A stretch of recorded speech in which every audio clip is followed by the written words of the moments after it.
In the previous video हम लोग ने पूरा प्रोसेसेस कंप्लीट किया था and we have ended on gastrulation. अब यहाँ पे हम लोग प्रेगनेंसी स्टार्ट करेंगे कि प्रेगनेंसी होती क्या है और उसके कितने ट्राइमेस्टर होते हैं and everything. So it is the condition of carrying one और मोर एम्ब्रियोज इन द यूट्रस, मतलब एक बच्चा भी होता है और ट्विंस भी होते हैं। तो इसका मतलब वही है कि एक या एक से ज़्यादा एम्ब्रियोज को कैरी करना इन द यूट्रस। इसको गेस्टेशन भी बोलते हैं। Pregnancy is also called as gestation. Clear? Then it refers to a period between fertilization of egg up to parturition. Parturition मतलब delivery, okay, or putting baby outside. The average period जो होता है pregnancy का in humans last for 268 days. 268 days from fertilization or 280 days, that is 266 plus 14 counted from last menstrual cycle। मतलब जो हमारा last menstrual cycle होता है उस दिन से लेकर नेक्स्ट 9 मंथ तक के काउंट करते हैं।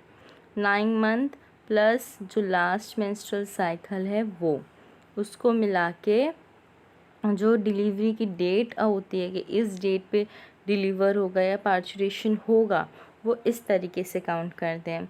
This pregnancy period of approximately 9 month, जो 9 मंथ की प्रेगनेंसी पीरियड होती है उसको 3 ट्राइमेस्टर्स में डिवाइड करते हैं। 3 ट्राइमेस्टर्स कैसे? 3 मंथ्स में, 3 मंथ्स में डिवाइड करते हैं। ये first 3 months is of first trimester, second is of second trimester, third जो है वो थर्ड ट्राइमेस्टर। इस तरीके से डिवीज़न होता है। तो पहले जो हम लोग फर्स्ट ट्राइमेस्टर के बारे में पढ़ेंगे तो वहाँ पे हम लोग फर्स्ट टू 3 मंथ्स के बारे में पढ़ेंगे, from fertilisation to 12 weeks. It is most radical changes in mother. It is the time of most radical changes in mother and embryo. मतलब वो इतना छोटा सा था, उससे जब वो 12 वीक्स में इतना बड़ा होगा तो सबसे ज़्यादा चेंजेस कब होते हैं? यही ट्राइमेस्टर में होते हैं। इसके बाद वाले ट्राइमेस्टर में तो हैबिट हो जाती है। देन द एम्ब्रियो जो होता है वो receive nutrients in the first 2 to 4 weeks directly from the endometrium. Clear? Endometrium के अंदर रहता है ना एम्ब्रियो, एम्ब्रियो में वो कनेक्ट कर देता है कॉर्ड के साथ और उसी एंडोमेट्रियम से उस एम्ब्रियो को न्यूट्रिशन मिलता है।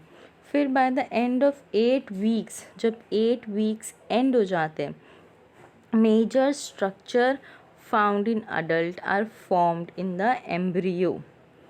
फिर उस एम्ब्रियो को जब उसके अंदर कुछ स्ट्रक्चर बन गए हैं, क्लियर, जब उसके अंदर थोड़े बहुत स्ट्रक्चर्स आ गए जो कि अडल्ट में होते हैं, तब उसे बोलते हैं फीटस। फिर उसके बाद यहाँ पे जब वो फीटस रहेगा तब वो 3 सेंटीमीटर लॉन्ग रहेगा। उसके arms, hands, fingers, feet, toes, ये सारी चीज़ें बन जाएगी। फीटस अपने मुंह को ओपन और क्लोज़ कर सकता है, अपने हाथ, अपनी फीस्ट को भी वो ओपन और क्लोज़ कर सकता है। उसका जो CNS होता है, CNS means central nervous system, ये फुल्ली फॉर्म्ड हो जाएगा। Working of excretory and circulatory system begin हो जाएगा। जब CNS बन गया तो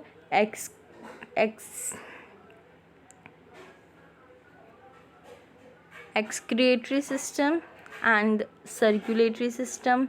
Excretory means excretion वाला सिस्टम, circulatory means ब्लड से जो सिस्टम स्टार्ट होता है वो सिस्टम, वो सारी चीज़ें बनना शुरू हो जाएगी। क्लियर? इतना समझा?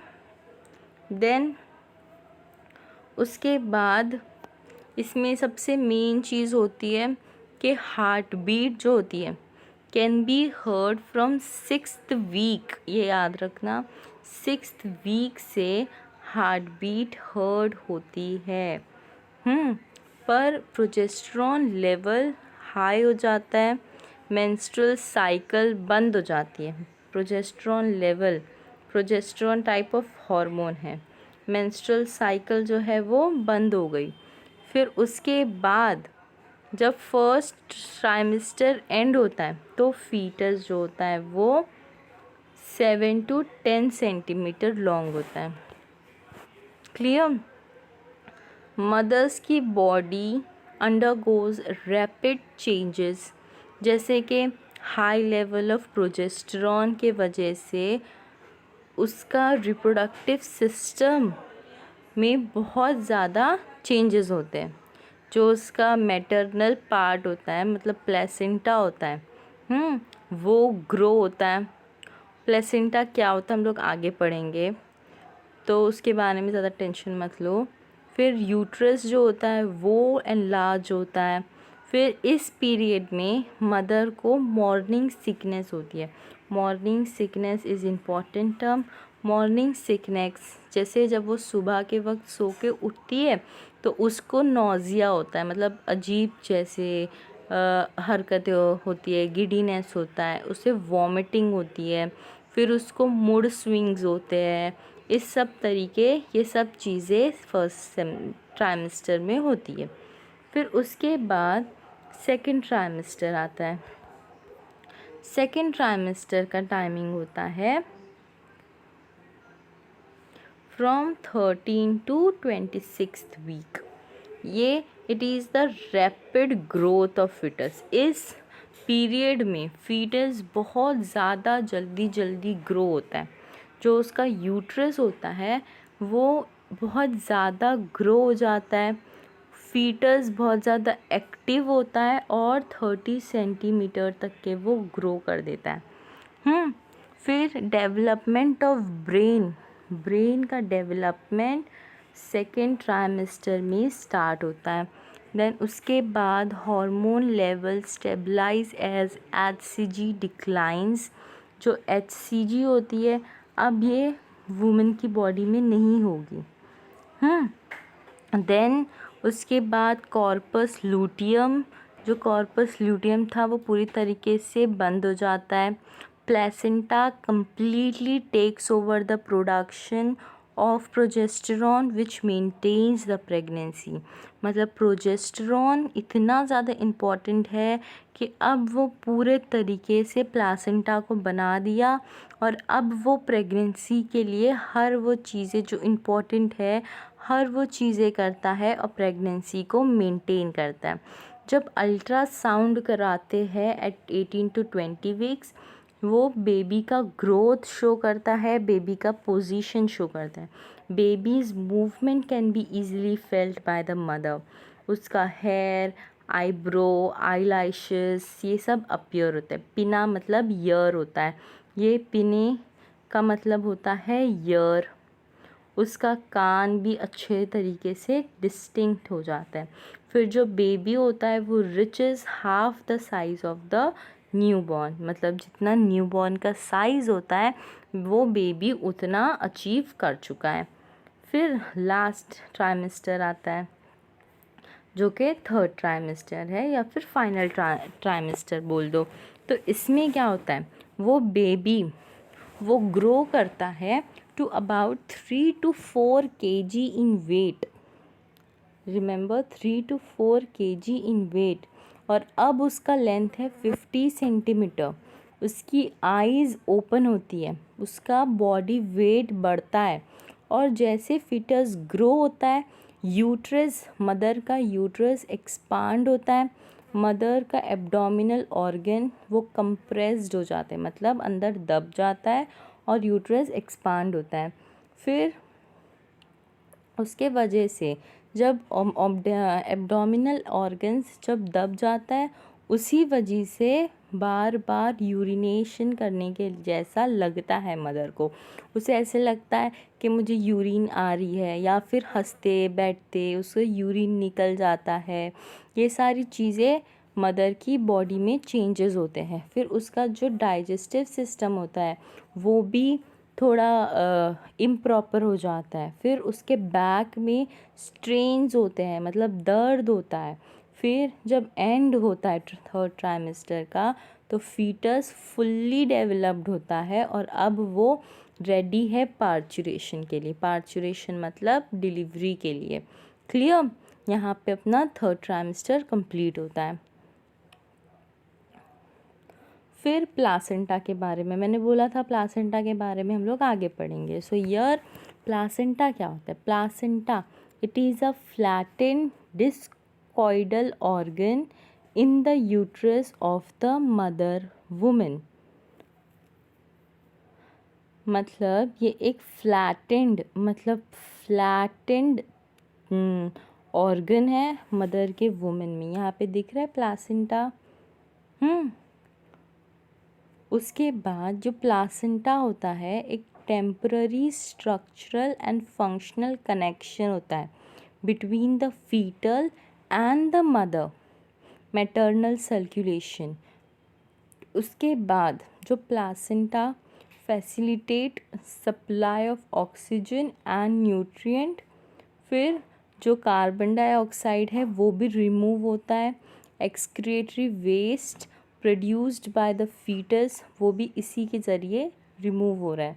जो प्लासेंटा है वो अटैच्ड होता है to the wall of the uterus and to the baby's abdominal cord. उसके बाद प्लासेंटा एक ओनली ऑर्गन है which is formed of tissues from two different individual, एक तो मदर और दूसरा फिटस। और part of the placenta contributed by the fetus is called the fetal placenta, या तो it is the chronic villi, chorionic villi. और जो other part होता है जो कि रिच होता है इन ब्लड सप्लाई, जो कि मदर शेयर करती है, उसको बोलते हैं मैटरनल प्लासेंटा। ह्यूमन प्लासेंटा को बोलते हैं हीमोकोरियल। अब जो एम्बिलिकल कॉर्ड होता है is formed of 3 blood vessel. One of this 3 blood vessel, 2 होती है स्मॉल आर्टरीज जो कि कैरी करती है ब्लड टूवर्ड्स द प्लासेंटा, और एक होती है large vein which return the blood to the fetus. ये प्लासेंटा का बहुत ज़्यादा यूज़ है। Placenta also act as an endocrine tissue. Endocrine tissue मतलब कि वो एंडोक्राइन सिस्टम के लिए काम करता है। एंड प्रोड्यूसेस हॉर्मोन्स जैसे कि HCG, प्रोजेस्टेरॉन, एस्ट्रोजन, रिलैक्सिन, ये सारे हार्मोन भी रिलीज़ करता है। ये जो हार्मोन होता है वो फीटल ग्रोथ को फीटस के ग्रोथ में और प्रेगनेंसी को मेंटेन करने में बहुत ज़्यादा इम्पॉर्टेंट होता है। जब डिलीवरी होती है तो बेबी जब एक्सपेल होता है तो उसके साथ ये प्लासेंटा भी बाहर आता है। ये पूरा प्लासेंटा का सिस्टम भी बाहर आता है। क्लियर? ये इसी के अंदर उसके साथ उसको ब्लड सप्लाई मिल रहा है। यही कार्बन डाइऑक्साइड को बाहर दे रहा है। जो बेबी का फीटल वेस्ट मटेरियल है वो बाहर जा रहा है। प्लासेंटा का यूज़ बहुत ज़्यादा इम्पॉर्टेंट है। प्लासेंटा ही एक ऐसा ऑर्गन है जो कि 2 टिश्यूज़ से बनता है। एक कौन सा? एक मदर का और एक फीटस का। जो मदर वाला पार्ट है वो है मैटरनल टिश्यू, जो फीटस वाला पार्ट है उसको क्या बोलते हैं? Fetal placenta. मदर वाले को क्या बोलते हैं? Maternal placenta. प्लासेंटा के बारे में 3 मार्क्स में शॉर्ट आंसर्स में पूछता ही है। देन उसके बाद प्लासेंटा यहाँ से यहाँ तक होता है, मतलब ये पूरा पार्ट जो है ये पूरा प्लासेंटा का है। जब डिलीवरी होती है तो ये पूरा पार्ट फीटस के साथ बाहर एक्सपेल होता है। इसके पीछे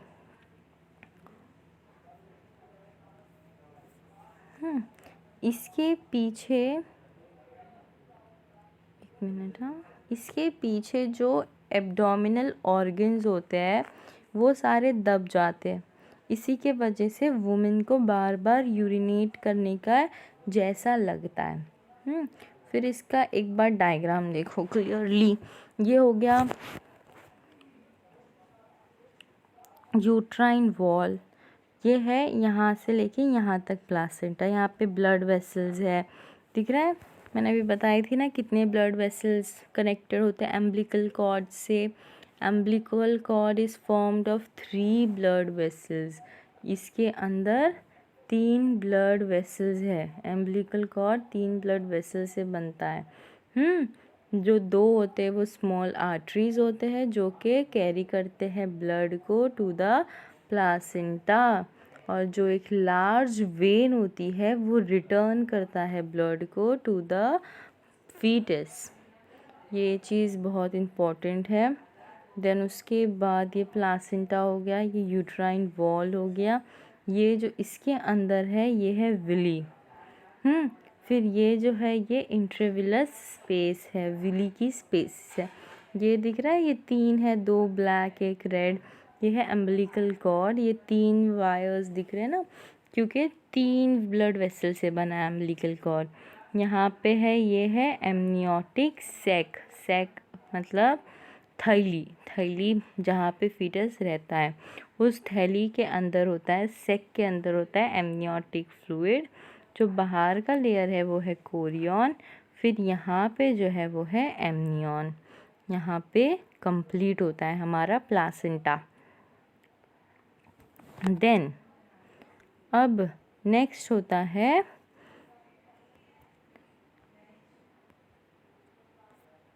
पार्चुरेशन। पार्चुरेशन मतलब कि अब यहाँ पे फीटस बर्थ दे रही है, बेबी को बाहर ला रही है, ये है पार्चुरेशन। वुमेन्स जो होते हैं वो वीवी पेरेस होते हैं, मतलब वो लोग बेबी को बर्थ डायरेक्टली देते हैं, एग के थ्रू नहीं दे रहे। ये लोग एग देते, फिर उसे बैठ के उसे अंडा देते हैं जैसे बर्ड्स देते, वैसे नहीं दे रहे। ये लोग डायरेक्ट बर्थ देते टू द यंग वंस। फिर parturition is a process of giving birth to a baby. जो फिज़िकल एक्टिविटीज़ होती है जो पार्चुरेशन में होती है, जैसे यूट्राइन एंड एब्डोमिनल कॉन्ट्रैक्शन, ये सारी एक्टिविटीज़ को मिला के बोलते हैं लेबर। कौन कौन सी एक्टिविटी है? यूट्राइन,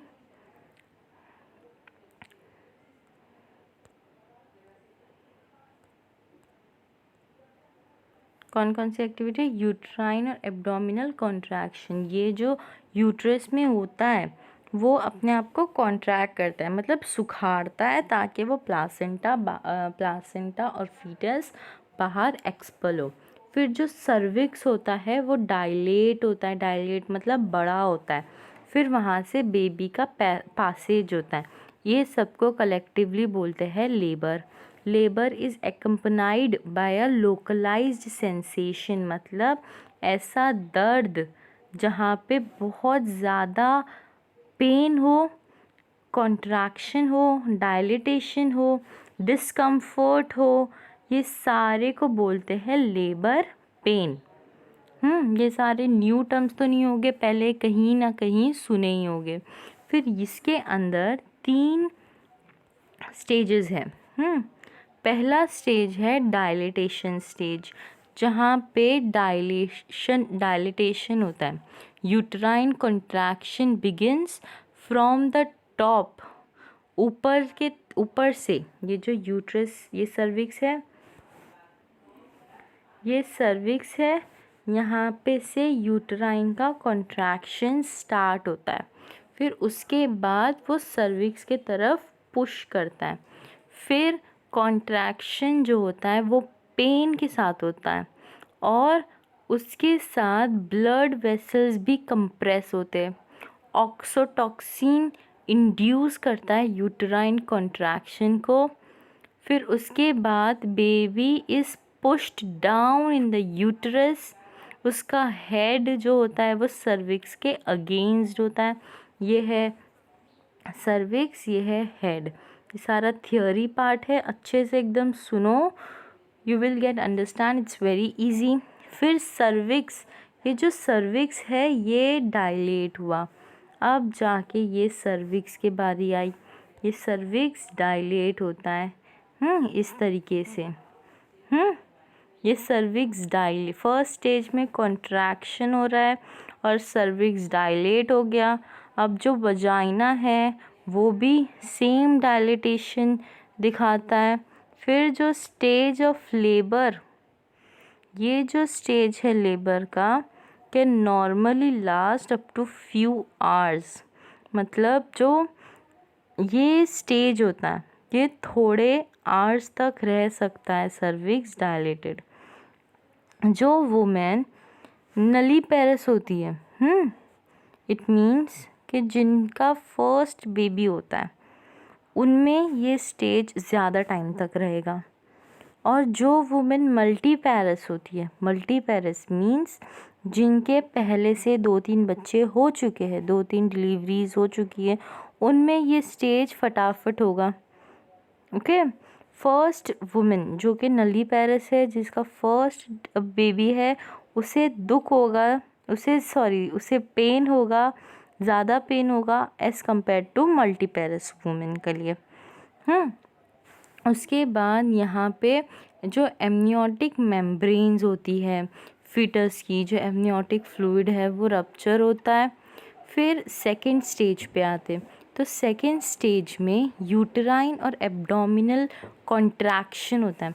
मतलब यूट्रस और एब्डोमेन दोनों ही कॉन्ट्रैक्शन होता है, बहुत ज़ोर से स्ट्रॉन्ग कॉन्ट्रैक्शन होता है। नॉर्मल डिलीवरी में जो फीटस होता है वो सर्विक्स से और वजाइना से पास करता है विथ हेड, और ये पूरा चीज़ 20 to 60 मिनट्स में ख़त्म होता है।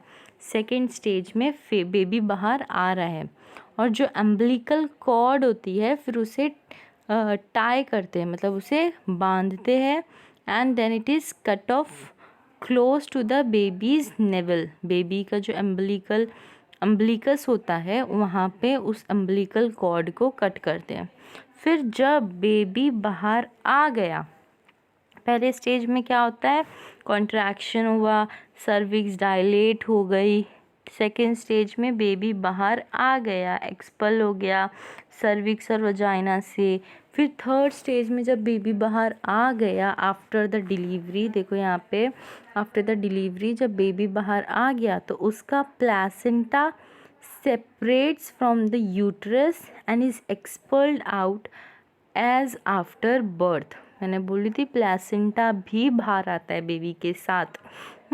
तो बेबी के साथ उसका प्लेसेंटा, पहले बेबी आएगा फिर उसके पीछे उसका प्लेसेंटा आएगा। और ये process within 10 to 45 minutes of delivery में, ये 10 to 45 मिनट्स में प्लेसेंटा बाहर आ जाता है और फिर यहाँ पे हमारा डिलीवरी, हमारा पार्चुरेशन कंप्लीट होता है। पहले एक बार एकदम ध्यान से सुनो। फर्स्ट इमेज में देखो यहाँ पे कॉन्ट्रैक्शन होना स्टार्ट होता है, मतलब कॉन्ट्रैक्ट सुकड़ के बाहर आ रहे हैं। फिर यहाँ पे सर्विक्स डायलेट होता है, वजाइना डायलेट होता है। फिर थर्ड स्टेज में हेड के साथ फीटस बाहर, यहाँ पे फीटस बाहर आ रहा है। फिर जब फीटस बाहर आ गया सेकेंड स्टेज में, तब थर्ड स्टेज में फीटस के बाद उसका प्लासेंटा भी बाहर आता है और ये प्लासेंटा 10 to 45 मिनट्स में आ जाता है। क्लियर, यहाँ पे अपना पार्चुरेशन कंप्लीट होता है। फिर नेक्स्ट है लैक्टेशन। लैक्टेशन मतलब producing milk, lactate related to something which is milk. फिर यहाँ पे जो मेमरी ग्लैंड्स के बारे में हम लोग पढ़ चुके हैं पहले। जो मेमरी ग्लैंड होता है फीमेल का, वो अब जब पार्चुरेशन हो गया तब ये मेमरी ग्लैंड जो है अब ये मिल्क को प्रोड्यूस करेगा। अब पार्चुरेशन के बाद मिल्क प्रोड्यूस होता है at the end of pregnancy by the process of lactation. ये बहुत ज़्यादा इम्पॉर्टेंट है। उसके बाद prolactin is the hormone which is responsible for production of milk. Lactation helps the mother in feeding the newborn baby. उसके बाद जो fluid secrete होता है by the mammary gland soon after child birth, उसे बोलते हैं कोलेस्ट्रम। मतलब first milk जो सिक्रीट हुआ बाय द मेमरी ग्लैंड उसे बोलते हैं कोलेस्ट्रम। वो बहुत इम्पॉर्टेंट होता है वो कोलेस्ट्रम। ये कोलेस्ट्रम बहुत ज़्यादा थिक होगा, स्टिकी होगा, येलो फ्लूइड होगा जो कि मेमरी ग्लैंड से आएगा। उसके बाद उसके अंदर बहुत सारे न्यूट्रिशन होते हैं, प्रोटीन, लैक्टोस, मदर का एंटीबायोटिक्स जैसे IgA, and the fat content in colostrum is low.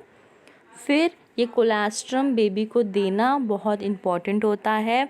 Colostrum से बेबी को बहुत ज़्यादा एंटीबॉडीज़ मिलती है। Then this colostrum is very important. Then उसके बाद antibodies present in help the antibodies present in it helps in developing resistance for the newborn baby at the time when its own immune response is not fully developed। यहाँ पे जो antibodies colostrum में है वो baby को देंगे तो ही वो अपना इम्यून सिस्टम को बढ़ा सकता है, और वो दूसरे जब वो इन्वायरमेंट में आ गया तब वो उस एंटीबॉडीज़ के वजह से वो सरवाइव करेगा। अगर कोलेस्ट्रम उस बेबी को नहीं देंगे तो बेबी का हो सकता है कि उसका इम्यून सिस्टम वीक हो या बेबी वीक हो या उसे कोई डिज़ीज़ हो जाए, इसलिए वो कोलेस्ट्रम बेबी को देना इम्पॉर्टेंट है। देन यहाँ पे लैक्टेशन कंप्लीट होता है। उसके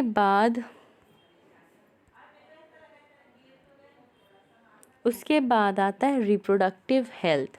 तो according to WHO, that is world health organism, reproductive health means total wellbeing in all expect of reproduction.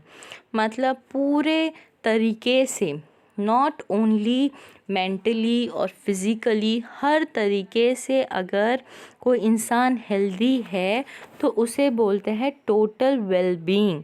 It includes emotional, behavioral and social aspect along with the physical ones. फिर therefore a society with the people having physical and functionally normal reproductive organs, normal emotional and behavioral interactions against them in all sex related aspects might be called reproductively healthy society। Clear? यहाँ पे हर एक चीज़ जो कि एक इंसान को healthy रखती है, सिर्फ इंसान को ही नहीं, एक इंडिविजुअल की बात नहीं कर रहे हम लोग एक सोसाइटी की बात कर रहे हैं।